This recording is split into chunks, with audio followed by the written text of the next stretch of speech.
Hello friends, welcome to secret of சமையல். இன்னைக்கு நம்ம பார்க்க போறது ஒரு சூப்பரான சப்பாத்திக்கு ஆப்டான ஒரு கிரேவி.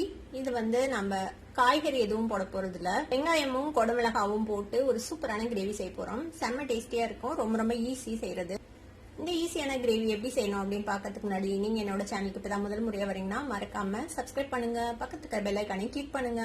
அப்பதான் என்னோட ஃபியூச்சர் நோட்டிபிகேஷன்ஸ் உங்களுக்கு உடனே வந்து சேரும். வாங்க இப்போ டிலே பண்ணாம இந்த சூப்பரான கேப்சிகம் ஆனியன் கிரேவி எப்படி செய்யலாம்னு பார்க்கலாம். இந்த கிரேவிக்கு ஒரு வெங்காயம், ஒரு மீடியம் சைஸ் வெங்காயமும் ஒரு மீடியம் சைஸ் கொடமிளகாவும் எடுத்திருக்கிறேன். அதை இந்த மாதிரி பல்ப்ஸ் மாதிரி வெட்டிக்கணும்.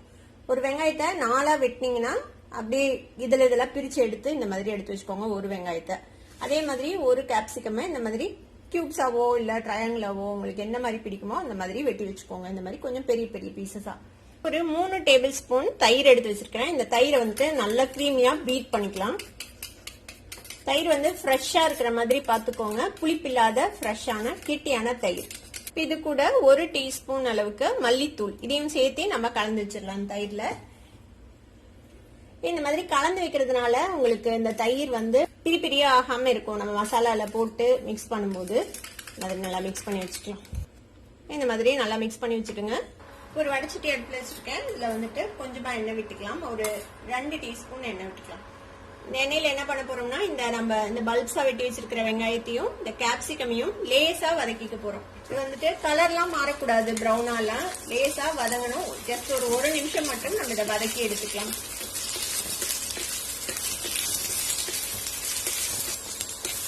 இந்த அளவுக்கு சாட்டை பண்ணா போது இதை நம்ம எடுத்து வச்சிடலாம் தனியா. இப்ப திரும்பவும் அதே வடச்சட்டியில இன்னொரு 2 டீஸ்பூன் எண்ணெய் விட்டுக்கலாம்.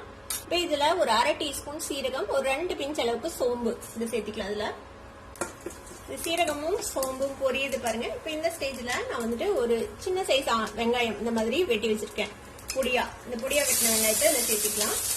வெங்காயத்தை இதோட சேர்த்து வதக்கி விட்டுக்கலாம். இப்போ வெங்காயம் பாருங்க ஓரளவுக்கு நல்லாவே வதங்கிடுச்சு.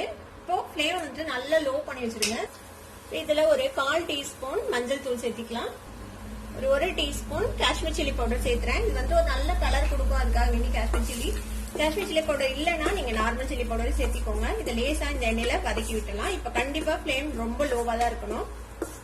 லேசா ஒரு கரெக்ட் பத்திக்கலாம் அந்த மசாலாவை இந்த எண்ணெயோட சேர்த்தி. இது லேசா வதங்கிடுச்சு. இப்போ இது கூட ஒரு பெரிய தக்காளியை இந்த மாதிரி பொடியா நறுக்கி வச்சிருக்கேன். இந்த தக்காளியை இதுல சேர்த்திக்கலாம். தக்காளி சேர்த்துனதும் இந்த கிரேவிக்கு தேவையான அளவுக்கு உப்பு இப்பவே சேர்த்திக்கலாம். நம்ம இப்ப இந்த தக்காளியோடவே ஒரு 3/4 டீஸ்பூன் இஞ்சி பூண்டு விழுதும் சேர்த்திக்கலாம். இதுவும் இது கூடவே சேர்ந்து பச்சை வாசனை போக வதங்கிடும். இது இதோட சேர்த்தி வதக்கி விட்டுருங்க. இப்ப இந்த தக்காளி, இந்த இஞ்சி பூண்டு விழுது இது எல்லாமே நல்லா பச்சை வாசனை போக வதங்கி நல்லா மேஷியா குக் ஆகணும். அது வரைக்கும் இதை வதக்கிக்கலாம். ஒரு 5 நிமிஷம் ஆகும் இது வதங்குறதுக்கு, அது வரைக்கும் வெயிட் பண்ணலாம். இப்ப பாத்தீங்கன்னா தெரியும் பாருங்க, எண்ணெய் பிரிஞ்சிருச்சு, தக்காளி நல்லா மேஷியா குக் ஆயிடுச்சு. இப்ப இந்த சமயத்துல நம்ம என்ன செய்ய போறோம்னா 1 டீஸ்பூன் அளவுக்கு கடலை மாவு எடுத்து வச்சிருக்கேன். கடலை மாவு இதுல சேர்த்தி இந்த கடலை மாவையும் நல்லா வறுத்துக்கணும். பச்சை வாசனை போயிடணும் இந்த கடலை மாவுல, அந்த அளவுக்கு இதை நல்லா வறுத்துக்கணும். இதையும் ஒரு 2 நிமிஷம் இதோட சேர்த்து நல்லா வதக்கிக்க போறோம். இப்ப பாருங்க கடலை மாவும் போட்டு 2 நிமிஷம் ஆச்சு, நல்லா வதங்கிடுச்சு. கடலை மாவும் நல்லா எண்ணெய் பிரிஞ்சிச்சு பாருங்க. இப்ப இந்த ஸ்டேஜ்ல நம்ம கலந்து வச்சிருக்கோம்ல தயிர் கூட மல்லித்தூள் போட்டு அந்த கலவையை இதுல ஊத்திடலாம்.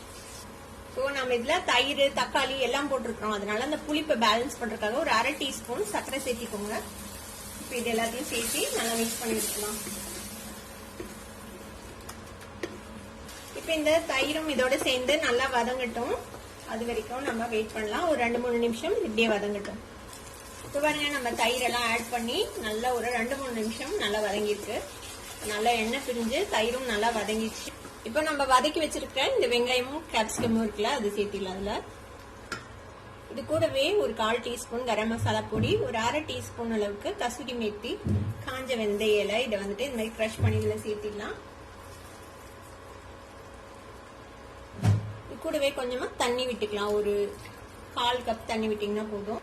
இது எல்லாத்தையும் சேர்த்து நல்லா மிக்ஸ் பண்ணி விட்டுடலாம்.